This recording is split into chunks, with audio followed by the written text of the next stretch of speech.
ahora, aún, bueno, por supuesto, durante el kirchnerismo también, haciendo muchas encuestas de consumo, en los barrios, dando esa información a los periodistas, digamos, haciendo intervenciones como...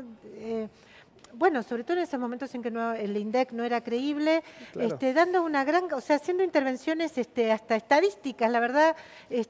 ¿Cómo es Barrios de Pie? Contanos un poco. Somos un movimiento social que entendíamos que en ese momento lo que estaba en discusión con el gobierno de Cristina era la negación a los niveles de pobreza que existía en nuestro país, ¿no? Claro. Recordemos que se decía que se comía con 6 pesos, que había menos pobres que en Alemania, y eso había que mostrarlo, porque una de las formas de no dar respuesta a determinados problemas es invisibilizarlo, ¿no? Entonces, nosotros hicimos a través de muchos vecinos que viven alrededor de los comercios de proximidad, un índice barrial de cuánto va aumentando la canasta básica de alimentos, los 50 productos que las componen. Y discutíamos con el INDEC que estaba intervenido y que tenía como un objetivo ocultar que había inflación en nuestro país y cómo impactaba esa inflación, que cuando uno la cruzaba es decir, cuando tenía el dato concreto de la canasta básica, indicaba que los niveles de pobreza estaban por alrededor del 20, del 20 y pico por ciento de pobreza en esos años, y que había una necesidad, porque ¿cuál es lo que discute con mucha gente que de corazón creía que ese proceso era un proceso de inclusión? El problema es no discutir los límites. ¿Sí? Cuando uno llega y tiene determinadas intenciones, cuando esas intenciones no se terminan de clarificar, no es bueno ocultar, no es bueno no presentar, claro, es una lástima, que había niveles... Es una lástima. Yo creo que son aprendizajes de quienes queremos realmente construir, Claro. Construir unas políticas sociales con inclusión, construir un mercado interno que dinamice el trabajo, porque evidentemente eso en un tiempo así ha sido, ¿no? Teníamos... ¿Y ahora cómo es? Este grupo así, digamos, de cientistas sociales, digamos, ¿continúa? Sí, nosotros mantenemos un instituto que se llama el ISEPSI, hacemos un índice barrial de precios, también trabajamos en nuestros comedores construyendo un índice que tiene que ver con la malnutrición, es decir, en nuestros comedores lo que hacemos es medir y pesar a los chicos y detectamos que desde hace un tiempo que se agravó en esta etapa, el 42% de los chicos tiene problemas de malnutrición. En estos 6 meses, por ejemplo, en los últimos meses. Mirá, es un dato que orillaba entre el 40, el 45, el 47, según la región y según cada semestre que nosotros medimos, que tiene que ver con ¿cuál es el problema hoy que había hasta hoy? Yo creo que hoy está golpeando las puertas del problema del hambre, ¿no? Sobre todo si esta situación se agudiza. Pero el problema de la pobreza tenía que ver con un cambio en la dieta de los chicos más humildes. Es decir, que no se come carne, que no se toma leche, que incluso los lactantes no tienen el peso... Incluso que no se come fruta y verduras frescas, que es muy importante. Porque incluso el costo de esos alimentos son mucho más caros, entonces siempre es el guiso. Tiene sobre todo costos logísticos. Claro, y siempre es el guiso el alimento inmediato. Entonces los hidratos de carbono, todo ese tipo de alimentación lo que no tiene es proteína, entonces los chicos se inflan. Ni ¿no? tienen vitaminas ni minerales. Exactamente. Yo estuve hablando con el ex ministro de Educación de Perú, que ahora es director que fue el ministro de Ollanta Humala, ahora es director de Senior de Educación en el Banco Mundial, un tipo interesantísimo. Y entonces, bueno, el salto que se ha dado en materia de educación en Perú es central, y dijo que lo fundamental ha sido justamente el cambio de la dieta en los infantes. Esa es la base por la cual, digamos, si uno dice, bueno, a ver, ¿por qué ahora está mejor Perú en materia de las pruebas internacionales?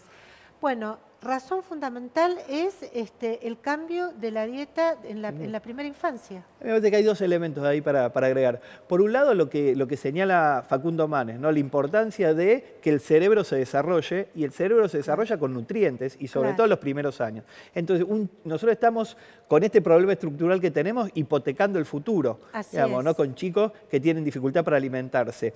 Y el otro tema que me parece importante es el problema del ingreso. O sea, no es solo un problema cultural de que se incentive el consumo de determinados alimentos, sino el problema es que la carne está cara y el guiso está barato. Es decir, claro, las harinas son mucho más accesibles que comer carne. Ahora lo bueno es que todo está caro, pero dentro de esa dieta es una dieta más barata. Entonces, de allí lo que señalaban respecto de las leyes en relación a la emergencia alimentaria. ¿Qué es lo que nosotros decimos con la emergencia alimentaria? Que hay que atacar este problema. En nuestro país tiene que haber una atención sobre los chicos en particular y no puede haber hambre. Eso, o sea, puede haber una crisis social, puede haber dificultades económicas. Lo que no puede pasar en nuestro país es que haya hambre. Entonces, yo creo que en esta crisis que tiene tantas dificultades, que hay tanta incertidumbre, yo creo que eso es un elemento que nos podemos poner de acuerdo. Ahí decir, todos estamos absolutamente de acuerdo. Y nos tenés que decir qué podemos hacer como medio, como programa, como periodistas para garantizar eso. Eso es lo último que te voy a preguntar. Mira, hay muchas formas, pero de acercarse, de dar una mano a través de las parroquias, de los distintos movimientos sociales que intervienen, y siempre uno tiene a mano una forma de participar. Ahora, en términos de política pública, a mí me parece que más allá de los refuerzos de muchos programas alimentarios que son focalizados, así como hay una asignación universal, tiene que haber una política universal que tiene que ser en las escuelas. Es decir, a veces uno discute de los movimientos sociales y está en el toma y daca, decir, bueno, nosotros no queremos nada en relación con los comedores comunitarios que atienden, que es un elemento secundario. Sí. Las escuelas en nuestro país hay una tasa de escolaridad muy alta y la escuela es una institución prestigiosa. Si desde el presupuesto nacional se dice, nosotros tenemos que atender el problema alimentario, los comedores tienen que dar un desayuno, un almuerzo y una merienda. Las 4 comidas. O por lo menos las 3 que garanticen, ¿no? Que después, que en muchos casos la deficiencia que encuentra el chico en la casa, en la escuela pueda tener una situación muy fuerte en términos de ingreso de proteínas. Ahora, eso implica un esfuerzo presupuestario muy grande. Ahora, si en eso no nos podemos poner de acuerdo, si esta discusión sobre el déficit fiscal, que uno no sabe para qué se termina, ¿no? Tanto ahorro, ¿para dónde va? Acá tiene que haber un esfuerzo de ahorro, una reacomodación de las partidas, no sé si una reformulación presupuestaria. Tiene que haber un consenso transversal políticamente y un consenso que vaya a nivel gremial y de las organizaciones sociales sobre el tema alimentario. Tiene que haber o sea, yo creo que hay 2 cosas importantes en esta situación.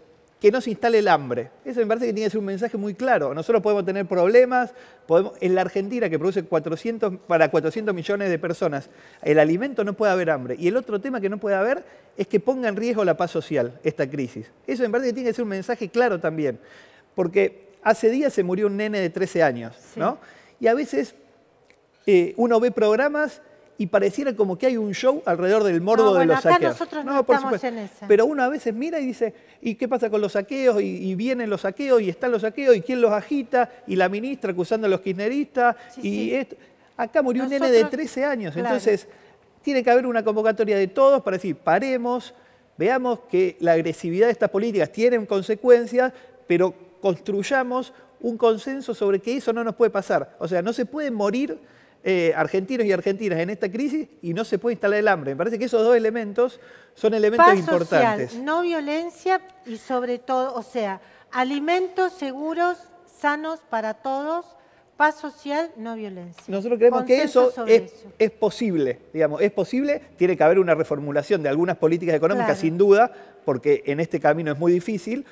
Y después tiene que haber una instancia de diálogo, ¿no? Es increíble que más allá de los anuncios de las sociales que ha habido, no haya una convocatoria permanente con la iglesia, con los movimientos sociales, mucho más estable, sobre todo en esta situación, con otros sectores, digamos, que sea plural, que sea...